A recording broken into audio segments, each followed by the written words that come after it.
আসসালামু আলাইকুম। আজ আমি আপনাদের জন্য একটি মজার শিক্ষণীয় ভিডিও নিয়ে হাজির হলাম। তো চলুন দেখে নেওয়া যাক কিসের ভিডিও। আমাদের গ্রামে কেউ রোজা রাখে না। রোজা রাখা তো দূর, এক ওয়াক্ত নামাজও কেউ পড়ে না। প্রতিদিন মুয়াজ্জিন রোজার রাতে সেহরি করার জন্য মসজিদে গিয়ে ডাকে, কিন্তু কেউ কোনো সাড়া শব্দই দেয় না।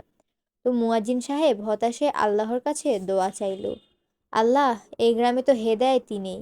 আমি এখন কি করব? একটা রাস্তা দেখাও।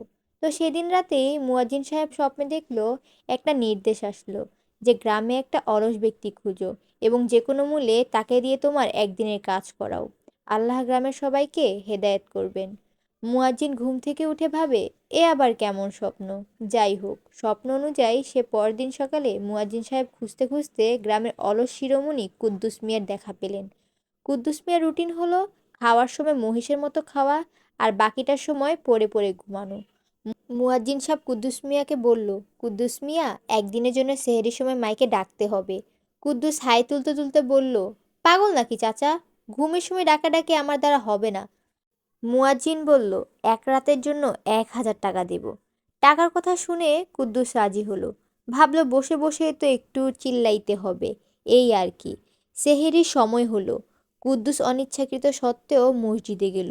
মাইক হাতে নিয়ে ভাবলো, দাঁড়িয়ে কে ডাকবে, বসে ডাকি। বসে বসে 2 মিনিট ডাকলো, ও গ্রামবাসী, ওঠো, সেহেরি খাও, রোজা রাখো। কিন্তু অলস মানুষের স্বভাব। 3 মিনিট পর তার মনে হলো বসে থাকতেও কষ্ট হচ্ছে। সে মাইকটা বুকের ওপর রেখে জায়নামাজে শুয়ে পড়ল। শুয়ে শুয়েই ডাকতে লাগলো, উঠে পড়েন সবাই, আর কত ঘুমাবেন? ডাকতে ডাকতে কখন যে কুদ্দুস মিয়া গভীর ঘুমে তলিয়ে গেল সে নিজেও জানে না। গভীর ঘুমে তার হাতটা ফসকে যেতেই মাইকের ডগাটা ঠিক তার নাকের ফুটোর উপর গিয়ে ল্যান্ড করলো। ব্যাস, শুরু হয়ে গেল আসল খেল।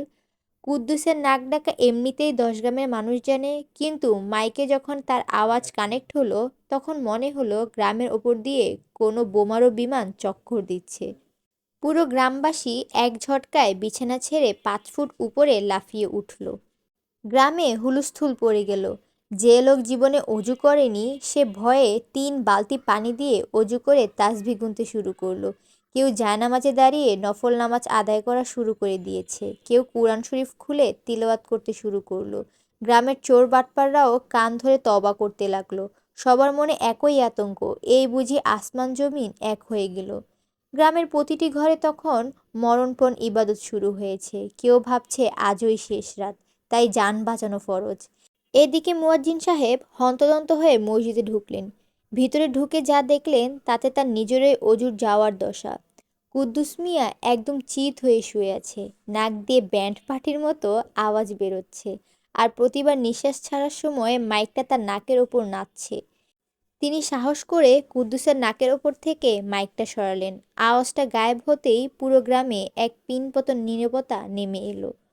ততক্ষণে কারো এক খতম কোরআন পড়া শেষ, কেউ 150 রাকাত নফল নামাজ পড়ে পা ফুলিয়ে ফেলেছে, আর গ্রামের মাতব্বর তাসবিহ গুনতে গুনতে জিভ দিয়ে ফেনা তুলে ফেলেছে। ফজরের আজান হওয়ার আগেই দেখা গেল পুরা গ্রাম মসজিদের সামনে লাইনে দাঁড়িয়ে আছে। সবাই কাঁপছে আর ভাবছে এই বুঝি আবার সেই ভয়ঙ্কর আওয়াজ শুরু হবে। কিন্তু ইমাম সাহেব যখন শান্ত গলায় নামাজ শুরু করলেন তখন সবার হুঁশ ফিরল। সেই দিনের পর থেকে আমাদের গ্রামে আর কেউ বেনামাজি থাকেনি। সবাই জানে নামাজ না পড়লে ঐশ্বরিক গর্জন আবার শোনা যেতে পারে। মুয়াজ্জিন সাহেব মনে মনে হাসলেন আর ভাবলেন, আল্লাহর হেদায়েত দেওয়ারই কতই না বিচিত্র পথ।